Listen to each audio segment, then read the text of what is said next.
Man, when I seen this, I really tripped out. Christy, I shared this on all my platforms. Somebody said that they seen an unsecured load, a sandbox on Loop 250, and they said they didn't want to let their husband get near it. I guess there was a woman in a male in a truck or a vehicle, and lo and behold, I see the picture and I shared it across all the platforms, sis. And I'm not gonna lie, looking at it, if you're looking at it right now, ladies and gentlemen, this is a sandbox container. It usually holds sand that they use for fracking, loaded onto a flatbed. Now, the flatbed's kind of bowing under the weight, kind of normal. It could have the regular shape of the flatbed. That's probably what, sometimes they can bow like that, plus if it's heavy. But the weird thing about this, if you zoom in, you see no chains, no boomers, and no locks.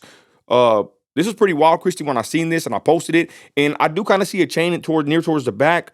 But somebody had said that they had heard that they could be pins on this, and usually on every corner of the four corners, they can have a pin usually on a sandbox trailer. Now this is a flatbed trailer. Usually they use boomers and chains.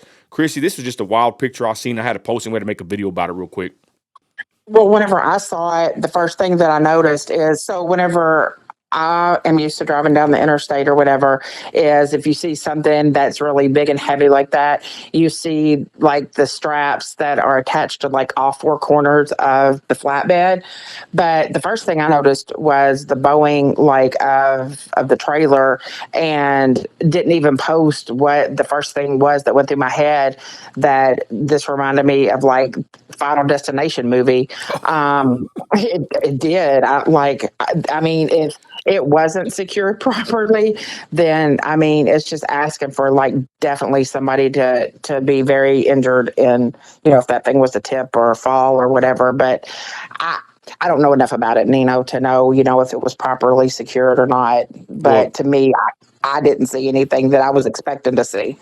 I may be wrong. I might have egg on my face at the end of the day when someone shows like maybe the other side of it, maybe it was secured.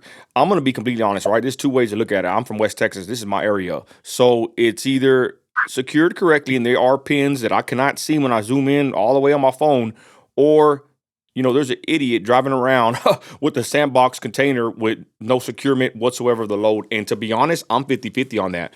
One part of my brain says, no way any driver would do this, right? It's not possible. But then another part of my brain says, hey, this is West Texas. This is basically the Thunderdome over here, and it's hella dangerous, and this is what happens over here. Somebody in the comments said, oh, it's strapped down. Or no, they didn't say that. They said, Nino, if you look at it, it's so heavy, it's bowed down. That thing's not going nowhere. There's not mountains or whatever. I said, man, you don't live in West Texas. So this is the craziest oil town of them all, Midland, Texas, and it don't take much for that thing to move over, shift, fall, hurt somebody. Like, it being heavy it adds more to the dangerous aspect of the whole situation. So again, I just wanted to highlight this, make a video. I'm going to share this on my trucking channel and my YouTube channel. But this thing, in my opinion, from looking at it and zooming in, it is not secured. Now, again, I may have egg on my face. I might come out being wrong about it, but this right here is hella dangerous if that's the case, that it's not secured whatsoever, because this is not normally how they haul these sandboxes. They haul them with a sandbox chassis or a sandbox trailer where they have, can easily lock in there. But even those, you see them with no tires and no mud flaps, and you know what I'm saying? The thing is, y'all, why I don't put it past the driver that he's driving like this, because people that haul this kind of freight, these sandbox companies, they're the worst. Everybody knows they are the worst. And one more thing I want to point out before we end this video is they are on Loop 250. Loop 250 goes around the north side of Midland, right? And it goes all the way around. It's like a loop, right? Does a big old circle, big old, it's a loop. And everybody's on the loop. This is a high traffic area in Midland, Texas, sis. So, like I said, when I seen this, I had to post it. Again, I hope I'm wrong. I hope somebody's not that, is not endangering the public, with this. But even if I am wrong, I would rather, someone have their attention and they can know what a sandbox looks like and just stay away from this equipment. I tell my wife all the time, you see any 18-wheeler, pass it as safely Yeah. and quickly as possible. Past that 18-wheeler. It don't matter what kind of 18-wheeler, but especially in the oil field, because I'm gonna be honest, I've had my mechanic work on my trailer or truck. He'll leave a hammer or a wrench or something on the fender. You never know, right? I always double check my equipment, but not everybody's like that. things can fall off of a trailer. It could fall apart. I've seen trailers disconnect. The whole point is, even if I'm wrong that this trailer, if it is secured, I would rather have this post up to warn the general public to be very careful with these kind of vehicles, and especially anything to do with sandbox or sandbox trailers or sand haulers, because they are the worst. Final words, Christy. Go ahead. No, I just see a lot of things on Interstate 75 here in Florida also that just, you wouldn't think you would ever see. We were backed up in traffic for 3 hours one day because a boat literally came off of the trailer. There was a boat taking up 3 lanes of traffic on 75. I saw a truck on fire not too long ago.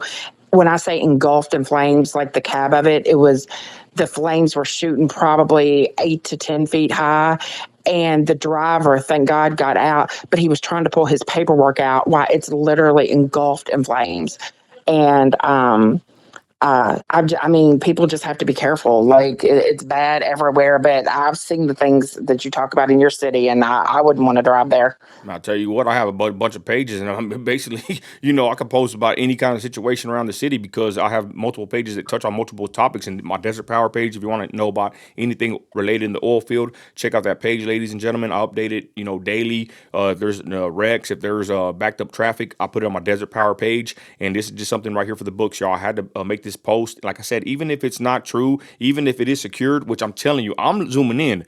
This is a flatbed. I know how these. I mean, I own the flatbed. I barely sold it. I know how the rails work. I don't see where they could put a pin and that's going to be secure whatsoever. That's just my opinion. I don't see no pin whatsoever. I may be wrong. I'm not a sand hauler, but I've had a flatbed. I've hauled drill pipe. I've hauled a flatbed. I've hauled basically the same thing as this, a frac tank, but it wasn't this little. A frac tank is basically kind of the same same kind of I would say Design. dimensions somewhat. It's just a Yeah. long. The frac takes longer, and the frac tank. I think we had to do either. I think it was every 6 feet. We had to put a boomer in a chain, right? When we were able to haul stuff like this, but we would grab it from the corner and it would latch onto the side of the trailer. I know what it looks like to be secured, and like I said, this does not look secure in my opinion. I may be wrong. Either way, let this be a warning to everybody out there in West Texas. My page. To be honest, of course, we push politics. We're happy with Trump winning, but at the same time, I've learned to look at my city and point out a lot of things that are wrong in my city, and stuff like this I'm gonna highlight and put on all my pages because this right here is an accident waiting to happen, hella dangerous. If this is true that this trailer is actually hauling this box here, unsecured, shame on the driver. I'm telling And you. I do Go not. ahead. I was just going to say, and I do not have the stats in front of me, but it has been proven that there are a lot of undocumented truck drivers in Texas, and so you know they might not know the same rules and regulations that you know what I'm saying, and yeah, That's a just everybody needs to be careful. That's a very good point. I put a post on America. Any company hiring illegals. It's a new day now, ladies and gentlemen. You're not going to sit here in America and just be here working illegally or hiring illegals. ICE is out there, and it looks like they're really putting in work. I made a post on America. I said, if you know any companies that are hiring illegals, let me know. We're going to report them, and that's all there is to it in my city. And somebody said that a couple of comments: sand haulers, companies that hire sand haulers because I saw either that on your post. Yep. because Everybody was saying sand haulers. because either they have fake ID. I don't know how they do it, right? Either they have fake CDLs or they have international CDLs, or they can work here, or they have visas or work visas, or they're even expired. I've heard of people and their visas expiring and Trump not, extending the visas. Anyways, like I said, y'all be careful in West Texas. Again, my pages will push more local issues. Of course, we push politics and religion, but I want to keep an eye on my city because, man, I might be on the loop here in a minute going to see my son's new house, right? So with that, y'all, thank you for watching. Be careful in West Texas, and we're out of here. Later.